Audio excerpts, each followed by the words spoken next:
رسميا كيليان امبابي إلى ريال مدريد. ريال مدريد يعلن التعاقد مع مبابي. أعلن نادي ريال مدريد رسميا التعاقد مع النجم الفرنسي كيليان امبابي قادما من باريس سان جيرمان.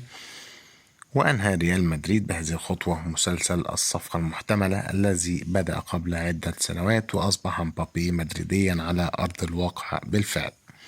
ويمتد عقد مبابي مع ريال مدريد لمدة 5 سنوات، أي أن عقده سينتهي في يونيو 2029. وسيشكل انضمام مبابي إلى ريال مدريد خطوة مفيدة للغاية لجميع الأطراف المعنية. فمن جانب سيستفيد الميرينجي من وجود أحد أفضل لاعبي العالم هذه الأيام، ومن جانب آخر سيستفيد مبابي من وجوده في النادي الأكثر نجاحا في أوروبا، وسيمهد ذلك الطريق له من أجل تحقيق حلم الكرة الذهبية. وجاء إعلان ريال مدريد التعاقد مع مبابي بعد يومين من الفوز بلقب دوري أبطال أوروبا للمرة رقم 15 في تاريخ النادي.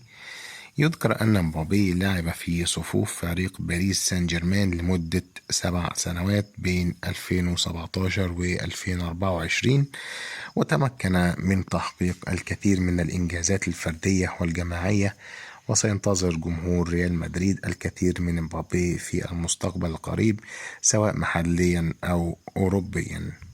طبعا جمهور ريال مدريد دي كانت صفقة طال انتظارها كتير جدا جدا. مبابي كان هينتقل الصيف اللي فات، لكن الكلام اتأجل للصيف دوت، وبالفعل بنشوف مبابي في ريال مدريد، حلم طال انتظاره للجمهور.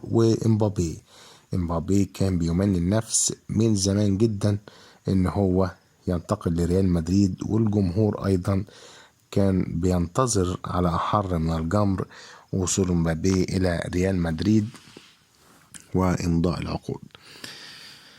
كده طبعا مبابي صفقة هتكون إضافة قوية جدا جدا للميرينجي، وهنشوف تحقيق الكثير والكثير من الألقاب بالنسبة للميرينجي وكيليان مبابي على المستوى الشخصي. كده انتهى الفيديو بتاعنا. لو عجبكم الفيديو اشتركوا في القناة وفعلوا زر الجرس عشان توصل لكم كل فيديوهاتنا أول بأول، واستنونا في فيديو جديد إن شاء الله.